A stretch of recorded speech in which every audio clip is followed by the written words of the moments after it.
দীঘায় ঘুরতে গেছো আর এই ঢেউসাগর যে পার্কটা আছে সেটায় যাওনি, এরম ভুলটা করো না। দীঘায় গেলে একবার অন্তত ঢেউসাগর পার্কটাই ঘুরে এসো। কারণ হচ্ছে এটা সন্ধেবেলা যখন লাইটিং চলে আর এত সুন্দর টয় ট্রেন চলে বা নানান রকমের রাইডস দেয়, চালানো স্টার্ট করে দেয়, তখন অপূর্ব লাগে এই পার্কটা ঘুরে বেড়ানোর জন্য। আর বাচ্চাদের জন্য তো খুবই প্রিয় জায়গা এটা। আর বড়দের জন্যও সন্ধেবেলার দিকটা টাইম স্পেন্ড করার জন্য এই জায়গাটা খুব দারুণ একটা জায়গা। তো আমরাও আমাদের হোটেল থেকে কিন্তু একটা টোটো ধরে ঢেউসাগরে যাবো বললেই ওরা নিয়ে যায়, 10 টাকা করে নেয়, আবার কোনো কোনো জায়গায় 15 টাকা করে নেয়। যাই হোক, আমরা একটু দাম দর করে নিলে 10 টাকার মধ্যেই পাবে। তো পৌঁছে গেছিলাম ঢেউসাগরে। অ্যান্ড ঢেউসাগর থেকে কিন্তু ঢোকার সময় পার হেড 20 টাকা করে, মানে পার পার্সন 20 টাকা করে টিকিট কাটতে হয়।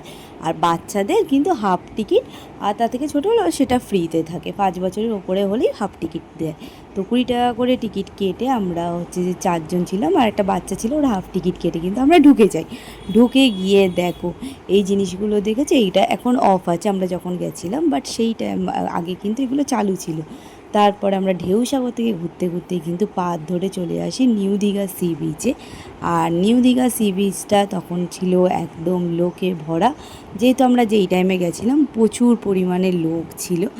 আর সি বিচটার 4 সাইডে দেখো এত লোক, সেই অন্ধকারেই কিন্তু লোক সমুদ্রে নেমে গেছে, গিয়ে পা ভেজাচ্ছে। আর সঙ্গে সঙ্গে কিন্তু আমরাও গেছিলাম, আমরা কিন্তু বাদ যাইনি, আমরাও গেছিলাম দুজনে সমুদ্রে হাঁটতে, পা ভেজাতে। আর এত অপূর্ব লাগছিল, লাইটগুলো পড়েছিল। যাই হোক, আমরা এইসব করে কিন্তু পাড়ের দিকে উঠে আসি, কারণ আমরা ওখান থেকে আমরা একটু যাব শপিং করতে, যেহেতু এটা আমাদের বিয়ের পরে ফার্স্ট ট্যুর।